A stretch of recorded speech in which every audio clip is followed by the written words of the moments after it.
Hello, viewers. I'm glad you're here. Do you always follow instructions? Well, this is a water distillation machine, and I'm going to use this distilled water in brewing, but I'm not supposed to. A lot of brewing recipes specifically say do not use distilled water. And the reason for that is that distilled water doesn't contain any minerals or nutrients that the yeast might need. Let's see what the effect really is when I brew with distilled water. So that's what you're going to see in today's video. Let's brew some delicious makgeolli. Hopefully it turns out. I'm going to brew a two-stage brew, Yangju, side-by-side comparison, comparing distilled water with our filtered well water. So let's see what the big deal is fermenting with distilled water. So my first stage of my brew is going to be juke. So here's the rice flour. I'm going to use, for each batch, 200 grams of rice flour. And this first juke is going to be with the distilled water. 800 milliliters of water. So this is the machine I used to distill the water. We got it for our AeroGarden because that AeroGarden definitely needs distilled water. If you're interested, I'll put a link in the description.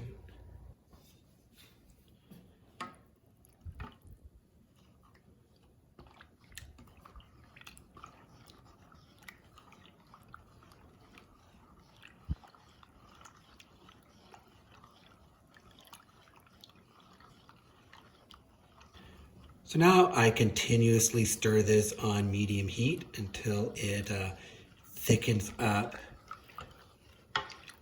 So that should take about 10 minutes. So don't stop stirring. So this is the juke for jar A, and after I'm done this juke, I'll make another one for jar B with regular filtered water.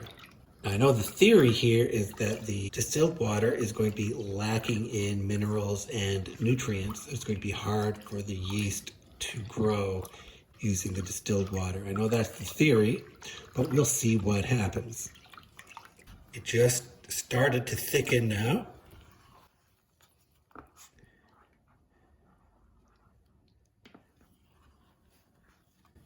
It's been 9 minutes.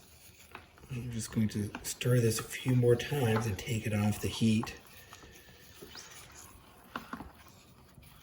So this is juke. Okay, now I'm going to put this in the bowl because I need this pot to make the second batch of juke.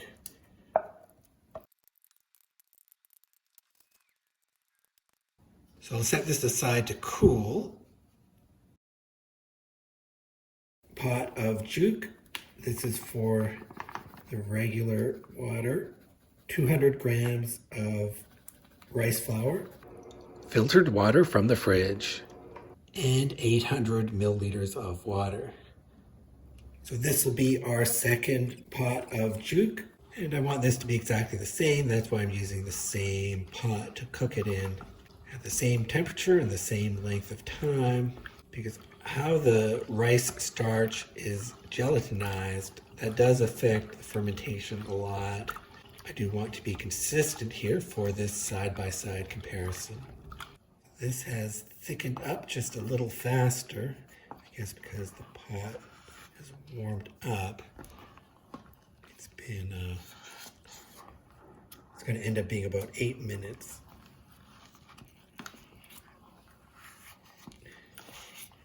Yeah, so I'll just stir this a few more times, take it off the heat, and pour it into a bowl.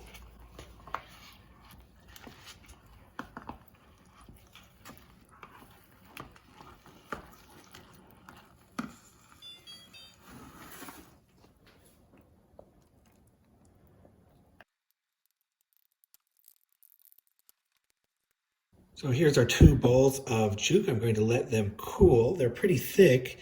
I'll let them cool, and in the meantime, I'll get the Nuruk ready.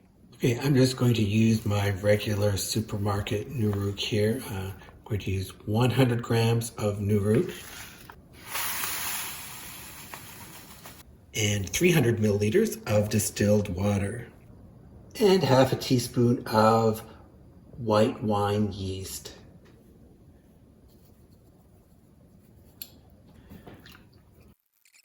Make another one for jar B. This time 300 milliliters of filtered water.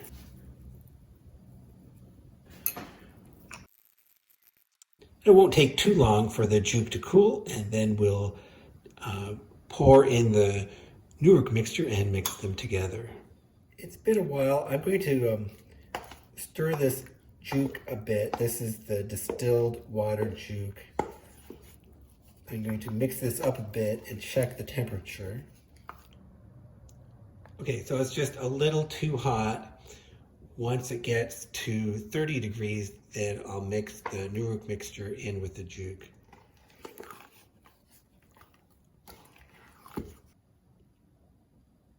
Okay, so it's cooled down enough.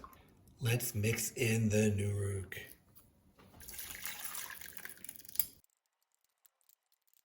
And just so you know, this recipe has a 1-to-1 rice to water ratio. There's going to be 1 kilogram of rice in total, 200 grams of the rice powder, and 800 grams of rice for godubap. So that's a kilogram of rice, and then 1.1 liters of water, but 100 milliliters of that is for hydrating the rice powder, since it's dry rice powder. So 200 grams of rice powder needs about 100 milliliters of water to hydrate it. So end result is there's really 1 liter of water, 1 kilogram of rice in this recipe. So it's a pure 1-to-1 ratio, which I recommend. So I've stirred this for 10 minutes now, and the purpose of stirring it, of course, is to make it uniform, but also to incorporate air, oxygen, into it. That'll help the yeast reproduce, especially at the beginning. We want it to be aerated properly, so we get good fermentation at the start. And also, when I stir it for this long, it becomes more liquid, so it's going to be easier to pour into the jar. So here's my fermentation jar, and I'm just going to carefully pour it into the jar.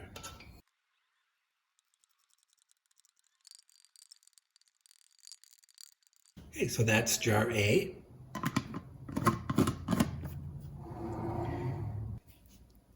And here's the cool jute made with filtered water.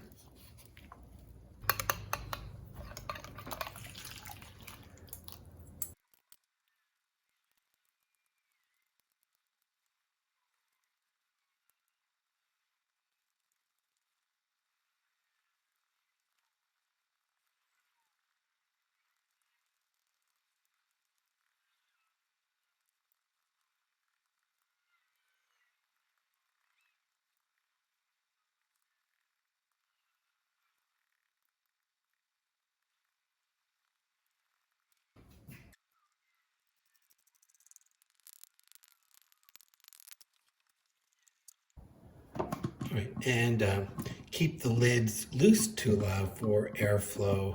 And then put the jars in the cabinet to ferment someplace dark. So it's the next morning, and let's compare.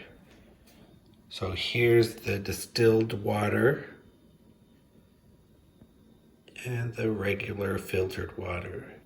I see bubbles in the distilled water batch. That looks good. And similar bubbles in the other batch. Okay, so looking pretty similar so far. Now I'm going to stir both of these.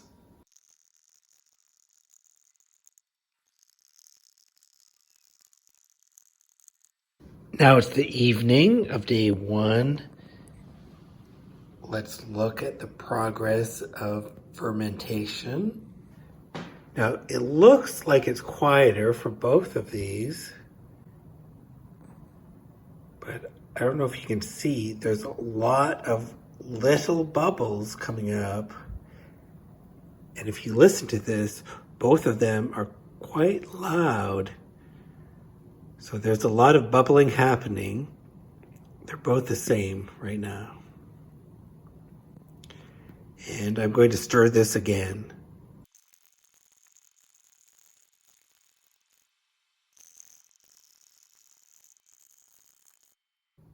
Day 2.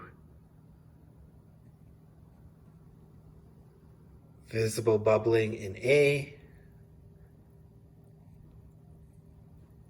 Visible bubbling in B. And they sound the same too.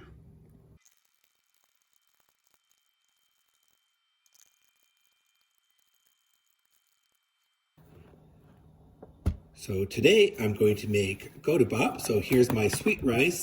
I'm going to need 800 grams for each jar. So 1.6 kilograms.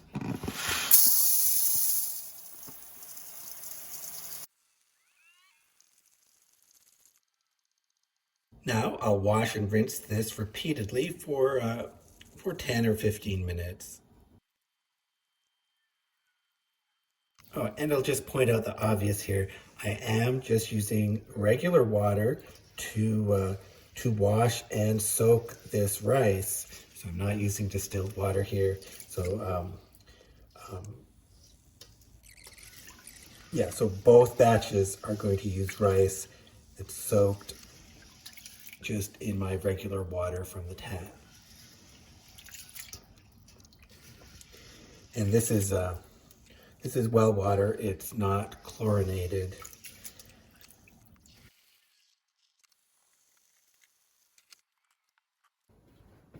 Now I'll let this soak for 3 hours.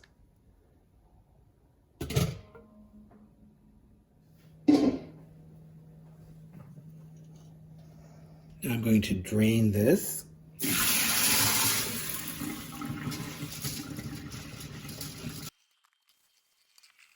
Okay, rinse it off and let it drain for 30 minutes.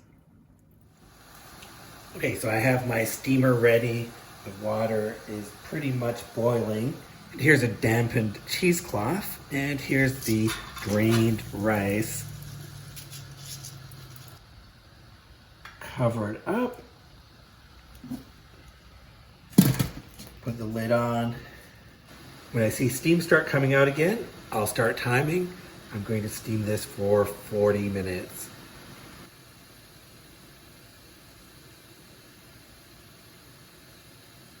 Okay, it's been 40 minutes. I'm going to turn the heat off and move this off the heat and let it sit for 10 minutes.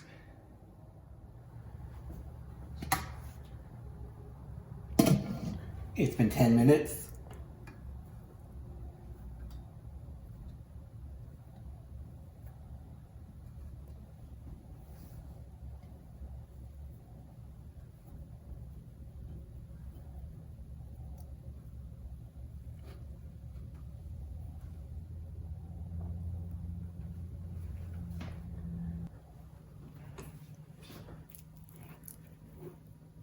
I'll just spread this out to cool.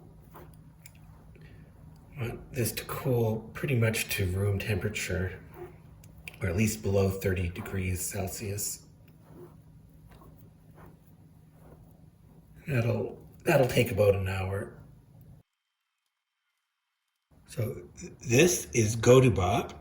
This clump of rice looks good, but this rice looks a little white and wet.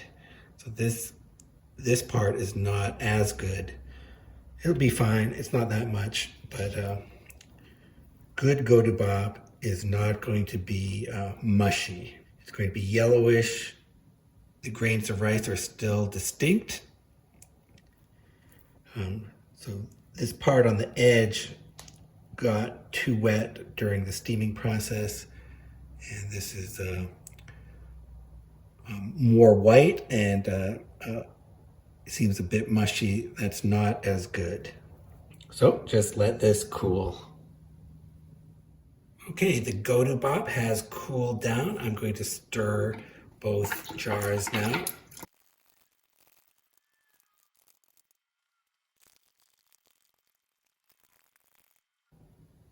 So far, both of these jars look the same. They have the same amount of bubbles, and they smell the same to me too. So I would have expected if there was a difference, I would have seen it in this first stage. But it's always possible that these two brews are going to taste different in the end. So let's continue. And as I noted before, this go-to bop, this rice was soaked in regular water, so not distilled water, and also I washed it in regular water, of course. So this next stage, both the go-to bop that's going into both jars was made with regular water. Okay, so I'm going to split this evenly between the two jars using the scale. I know the difference in weight between these two jars, so I can easily put the same amount of rice in both jars.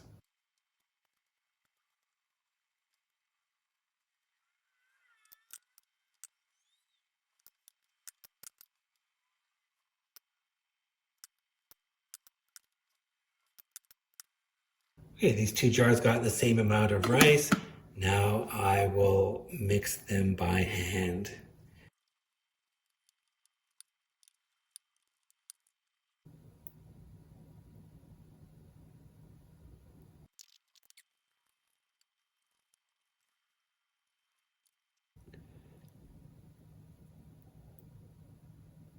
So I'm still going to keep the lids loose, and back in the cabinet they go.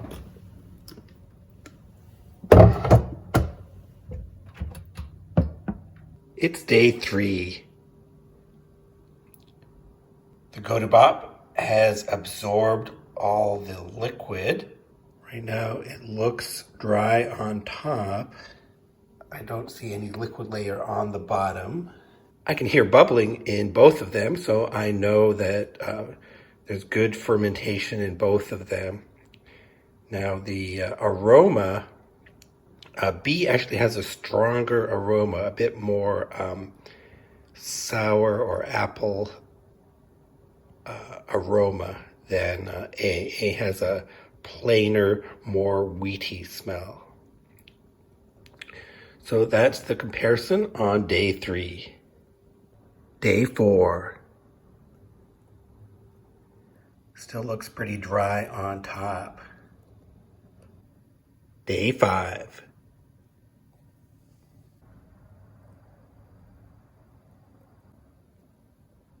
Day 6. Day 7.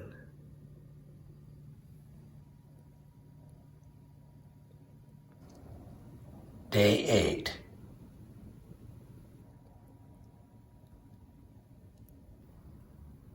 Day 9.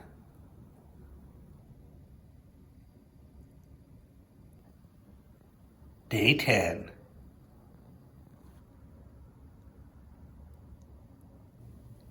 Day 11.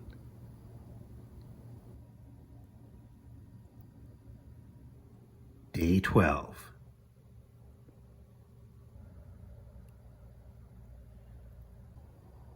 Day 13.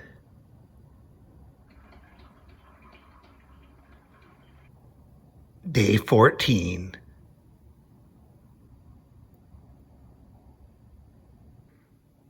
Day 15.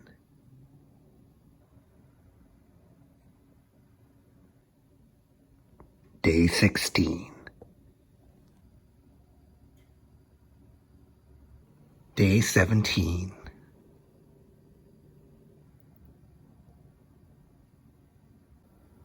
Day 18.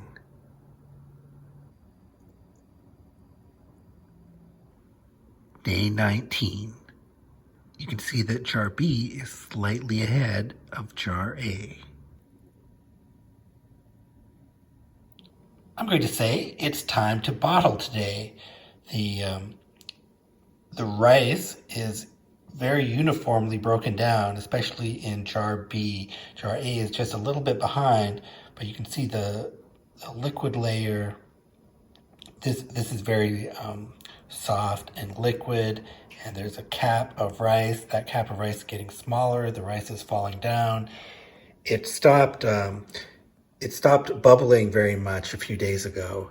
And also, if I was doing the match test, it would have indicated to bottle quite a while ago. So this is when I like to bottle, when the jar looks like this. This is sort of the advantage of brewing in a glass jar, that I can really see what the rice looks like, what it's doing. So let's boil my filter bag and get ready to filter. This is my nylon filter bag. I'm boiling it for a few minutes. If you're interested in any of the equipment I use, please see the description. So I'll start with jar A here. I'll stir it, get it all mixed together, get anything stuck on the bottom loosened. That's the main thing, because I'm going to pour the whole thing into the filter bag.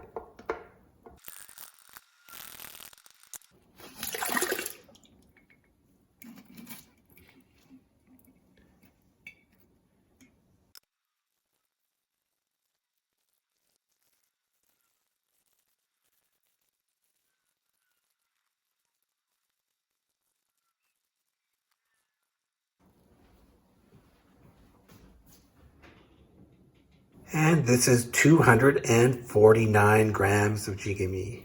I'm showing you the texture so you can see the level of dryness of the jigami.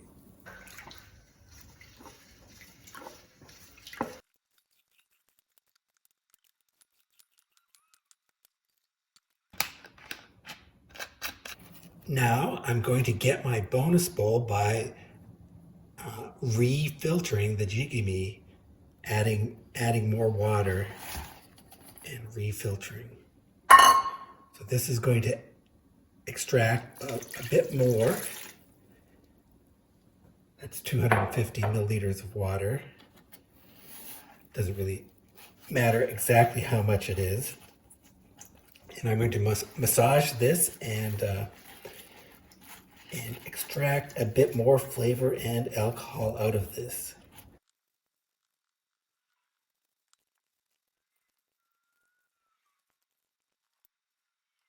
Now, after the second extraction here, the jigami is only 194 grams. Now,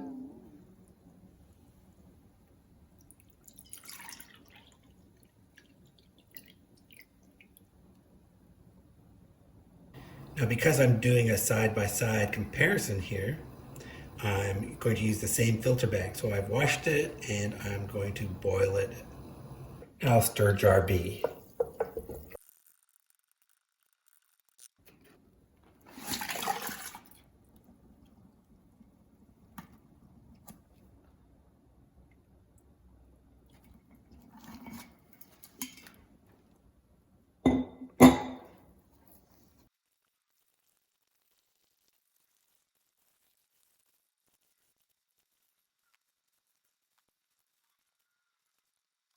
So this jar B jigami is 245 grams. So that's pretty much the same as jar A.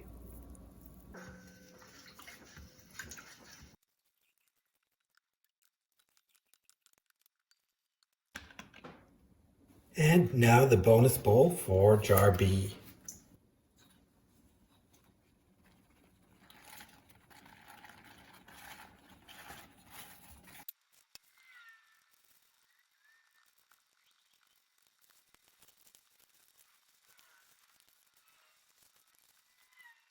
And now this jigami is 195 grams. And the bonus bowl for jar B.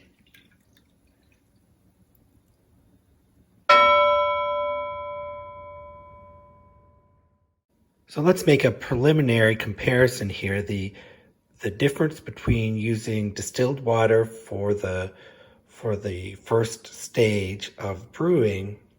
Um, well, measuring the jigame didn't make a difference. In terms of the speed of fermentation, it seemed like jar B was slightly ahead. That's with the regular water.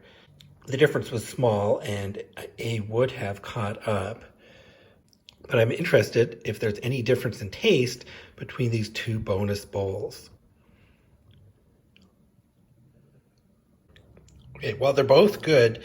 Um, well, at this point, I can't really say there's any difference in taste, but we're going to do the real taste test in a few days.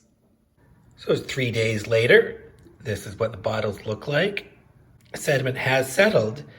I have kept these bottles a bit open so they haven't built up carbonation. And the amount of sediment is the same among the bottles. It's the same proportion for A and B. So A and B have the same sediment behavior. So it's been 3 days, and so let's see if there's a difference in taste between brewing with distilled water to start with or regular water. So that's it's time to really compare, and I'm going to taste this as carefully as I can. I have some water, I have some salt to be able to taste that in between. So I'll compare these as carefully as possible. I've kept these vented in the fridge, so carbon dioxide has not built up. They're not carbonated, and so I'll be able to pour off some chongju and taste that too. So I'm going to start with the chongju. Okay. So the aroma, a bit of apple aroma. Can smell the alcohol. Maybe a bit savory, but not smelling a lot of nuruk or anything like that. Some nice tartness. Okay, and after tasting some salt, it's easier to taste the sweetness. Okay, so this is very nice. There's a certain amount of fruitiness in this. So there is a small difference in flavor. A seems fruitier, and B seems just a bit harsher. Yeah, I like the flavor of A better. But they're very similar. So okay, so when we were watching these two ferment, they looked the same almost until the end, and in the end, it did seem like B was just a day or so ahead of A. But that was the only observable difference. The jigame measurements were the same. They generally looked and smelled the same as they were fermenting. Small difference in flavor in the chongju. Okay, so that's the comparison of chongju. Now I'm going to mix this up and drink it as wanju.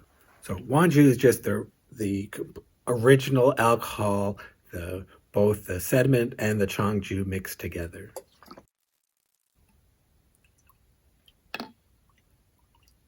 Okay, now we'll compare the wanju. I have to say, it's really nice.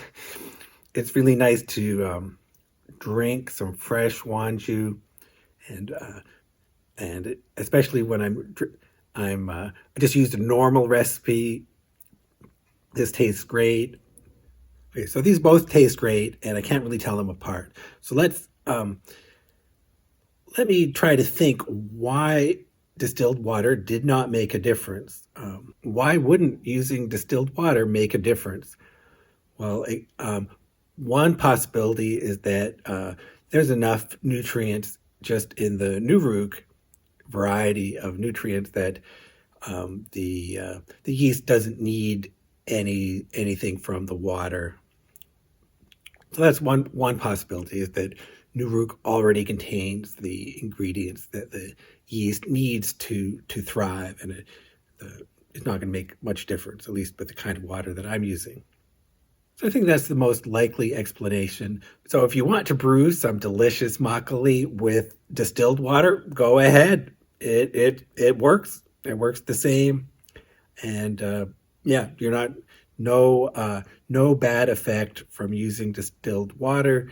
In fact, I did like the Chongju taste just a little better, but I don't really have any explanation for why for that difference. So as always, please let me know what you're brewing. I'm really glad to have these bottles of fresh brewed makgeolli with me today, and I'll be enjoying them in the next few weeks. So what are you brewing? What are you enjoying? Let me know in the comments, and thank you for watching.